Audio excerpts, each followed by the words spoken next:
movie with Griffin Dunn, directed by Scorsese, After Midnight. Yeah, we're just, or I think it's After Hours. Yeah, After Hours. And just everything goes wrong in the course of an evening. And while I'm listening to this story multiple times during the day today, that's all I kept thinking about was what's going to go on. Do you remember that quote? It's towards the end of the movie when Griffin Dunn says all he wanted was to get laid, but he didn't want to die for it. Yeah. Remember that? I do now, yeah. Sorry. Yeah, no, you're fine. You can say what you want here. And because we do this on the cheap, just so you know. That's right. So I do it. So how much did the ticket cost? The moving violation, that had to be a nice little sum at 85 miles an hour. It was close to $100. I remember that. Yeah. But that was a long time ago. Who knows what it would be now? Yeah. Yeah, but it was expensive. Yeah, and exactly. At that time, I was still teaching, so that was a pretty big bite out of my paycheck. The budget for the weekend. Right. And so finally you get there. Just so you know, that is, I think, my favorite Elvis song, too. Stuck on You? Yeah, absolutely. I lip-synced it for a 50s day thing at my high school. So when you started to sing that, I'm like, oh, I know all the words to that song. That's great. You get to the Baseball Hall of Fame the next day, obviously. Yeah. Were you like Selena there at 7 a.m.? You're the first thing in the... We did get up pretty early because I think, one, it was very uncomfortable in the bed. Bert's a big guy. He took up like 3/4 of the bed. Yeah. Large. Yeah, large guy. Big man. And so we got up early, and actually the rest of the trip was really nice. It really was, yeah. But did you end up changing rooms, or did you guys? We did. Okay. We got a better room. The owner, the guy who was drinking and who came, he was a weird guy. Yeah. He was a weird guy. I haven't thought about that story in years. Yeah, well, I'm glad I came to time to revisit it. Yeah. So tell me a little bit about, as you're approaching the Hall of Fame. I mean, I know you're a huge baseball fan. I'm a huge baseball fan. I have not been, and someday will, but approaching baseball Mecca, what is it you do? How do you feel? Oh, as a baseball fan, you've seen pictures of it. Oh, yeah. You maybe have seen it in some news shows. The thing that I think that they do there, which really hits at sort of the theme or the culture of baseball, is that Main Street really still looks like 1930 in many, many ways. I don't know. I haven't been in several years. Who knows? They could have changed it. Even the structure of the building looks like something you would see from the 1930s and 1940s. So it's almost like walking into the past. And the cafes that were there, again, I haven't been there in a while, so I'm not sure if it's still this way, but the storefronts, the cafes, all have a very small town look. And it's really like walking into the past. And then baseball reveres the past. So you sort of experience that whole baseball gestalt there. It's really, really amazing. Yeah, that. And did you just go the one day? No, we went 2 days. 2 days. Were you able to get it all in 2 days? Yeah, the first day we spent in the museum, and then the second day we spent in what they call the Library and Research Center. Uh-huh. And that's really interesting too, because you could spend a week there, but we spent a day there. It was really fascinating. So your favorite part, I know it has something to do with the Dodgers, and if it has anything other than Jackie Robinson, I'm not sure I want to hear it. Well, when we went that time, they didn't have the Negro Leagues component to it. But probably my favorite part back in those days was just that whole, they separate the exhibits by decades and by baseball epochs, right? So just going back and just going straight from the 1880s all the way up to what was then, I guess, like the 1990s. As a baseball fan, it was just fascinating, just fascinating. Yeah, the Negro Leagues has a completely separate Hall of Fame. I've been to that one too. Yeah, in Kansas City. I've been to that one, and it's fantastic. It's great. Yeah. But they don't cover much of that over in the... Not in 94. Now they do. Oh, okay. Yeah. But in 1994, they did have the integration of baseball. That was a major part of it. Jackie Robinson, all the early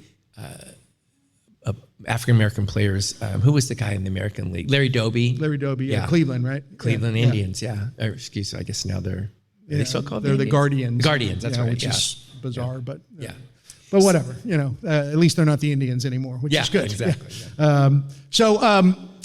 Let's see, favorite part we got, and Cooperstown itself is just a small little town, which is where the Hall of Fame is for those of you scoring at home. Cooperstown is basically a maze of little streets. Main Street is very, very much kept with a particular feel. As I told you, it looks like it could be the 1940s. But then there are other parts of Cooperstown that are really fascinating. They have graveyards, and you see, what were the names? There were some figures from American history that are within walking distance from the Baseball Hall of Fame. You can see the grave markers are people who passed away in the early 1800s, 1900s. It's really an interesting place. There is a lot of history there. And then there's off the lake, which is within walking distance of the Hall of Fame, there's this really nice hotel. Next time we go, or I go, I'm staying at that big place right off the lake, and it's beautiful. And we went in there for a drink and maybe a lunch or something, but that has a lot of history too. It's really a wonderful part of New York. I wouldn't want to live there. I don't know how people could live there Because it's every like day. 4 degrees right now. It's 4 degrees, yeah. No, thanks. And also too, it's just, I think it would be perfect for a visit, maybe a stay, but I don't know if I'd want to live in such a small community. Petaluma is small enough. Yeah, absolutely. I did one time. I was in Illinois visiting family, but I borrowed one of their cars and went into Chicago to go to a comedy club. And then, it took about whatever it was, an hour and a half to get there. And so when I'm leaving, I'm like, about an hour and a half. And I'm like, I should be coming up on the exit somewhere. And the next sign I saw said, Milwaukee, next 17 exits. And I was just like, I've done exactly what your friend did, but I'm in the car alone. I'm sure Bert is probably, 1994 this happened, right? Yeah. He's still trying to fold the maps, right? I think. I love Bert dearly, but he's very incompetent in many things. and not listening to this, I'm sure. Yeah. No, I will not send him the link to this. Yeah. Did he hear the other story, the story before that you did? Just the story itself? No, I don't think so. Yeah. Does Bert live close by? No, he lives in Southern California. Okay, yeah. All right, great. Other questions. I want to know what you left out of that story and how you prepare to tell these stories, because you've told many stories and you've been at our Grand Slam. And what do you do to prepare? Do you write them all out? Do you do, like Selena was saying, do a little outline and then walk them and rehearse them in front of people? Or how do you work? No, I don't. To all of those questions? I threw like 6 of them at no. No. I'll share with you how I approach storytelling, and it really goes back to my upbringing. I grew up in a family, both sides, both my father's side and my mother's side, where storytelling was just part of our family culture. And so many of my memories of my dad and my uncles, we'd go to over and have parties at my mom's family, my dad's family. People just told stories all the time. And was it like this lady was saying back here? They tell the same story over and over again? No, not necessarily. Okay. But yeah, there were some repeats. Yeah, but generally they were stories. And these are all people who were born in the 20s. My father was born in 28. And they were all my uncles on both sides. They served, and they were in the service. Most of them saw action in either theater. My grandmother was a huge storyteller. She used to come and babysit us after she stopped working, which I think was around 1964. And she used to tell us, my two brothers and me, stories. And so the practice of the art of storytelling just is so ingrained in my childhood and my life, even to this day, and it's all part of an oral tradition. Nobody at these family gatherings, I don't think, ever wrote anything out, or I say I can't do that, and that's not how I prepare. I'll answer your question, how I prepare. What I do for stories is that if I tried to write it out, for me, that feels more like a reciting or recitation. And I know that in some of my work experiences, when I tried that, if I drop a word, it's just the whole thing just unravels. You lose it. Yeah. And there's nothing worse than being in front of an audience or a group of parents. I was a principal for a long time, and you just forget. So my way of preparing for a story is to break it up into basically beginning, middle, end, three topics or three storylines. And if I can remember those, and then particularly with West Side Stories, the 5 + 1 minute, the 6 minute, if I can hit that theme in the 2 minutes, 2 minutes, 2 minutes, 2 minutes, then that's how I remember stories. I have never written a story out. I do think about it a lot, but I don't settle on a particular narrative for a story. When I do tell a story, whether it's at West Side Stories, I just think about it in terms of those 3 parts, and I try to address those parts. And it's often the same, but sometimes it's different. But that's how I do it. It's all orally based, and that was because I grew up in a family that's told stories all the time. Yeah, I write everything out. Yeah. I'm not criticizing. No. I know. I'm just saying the different story tactics to approach a story. I write everything out, and then I go back and rewrite it and cut things out, or find a different way to say something that may be more economical or something like that. But I do write everything out. I don't use like a little outline thing or anything, but I use the 3 beats. There's always a beginning, a middle, and an end. Absolutely, always. Yeah. So I know you said you were a principal. What did you teach before you became a principal? Oh, I was an elementary school principal elementary school teacher for 7 years, and either a principal or district administrator for 25. And there's not a specific subject then when you're elementary? Had everything. Yeah. I still sub for some friends of mine in town.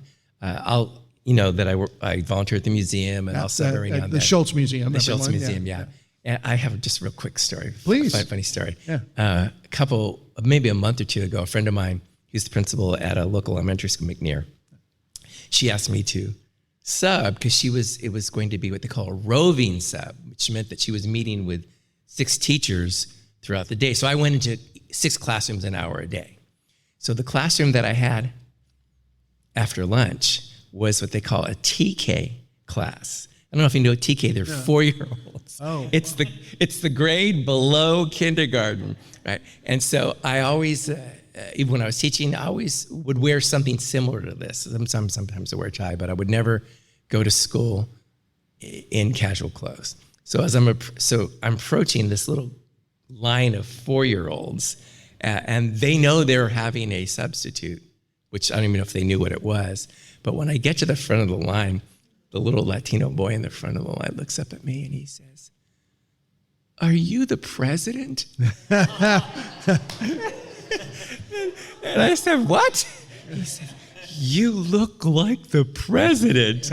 And I think it was just because of the sport coat and the slacks and stuff. But so I get a lot of stories. I still have a lot of stories from the days when I was working. And real quick, I didn't know there was a riot in Newark in '67. Oh, yeah. Yeah, we lived in Chicago in '68, and I knew there was one there. Yeah, that's for big sure. one, yeah. Yeah, but what was the riot in '67 about there? Because the Democratic Convention in Chicago. No, I think it was a lot about civil rights. I know that it was in the African American part of Newark, and I mean, have you ever seen pictures of it? It was just burnt down. Wow. Just burned down. And when in '94, there were still parts of, I don't even know where we were in Newark. We were just taking rights and lefts and trying to find a highway. But there were still parts that looked like there hadn't been much done to improve that section. Or maybe that's just Newark. That's maybe just Newark, yeah. It was just Newark. Yeah. It was before the riots, it looked like that's that. Right. The riots were there to build it, rebuild. So, anybody else have a question? Anything? Bueller? Anyone? Bueller? All right.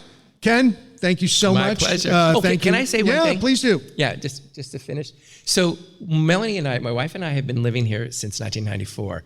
And one of the things, for so many years, we would always be talking about, we wanted to move back to San Francisco, et cetera, et cetera.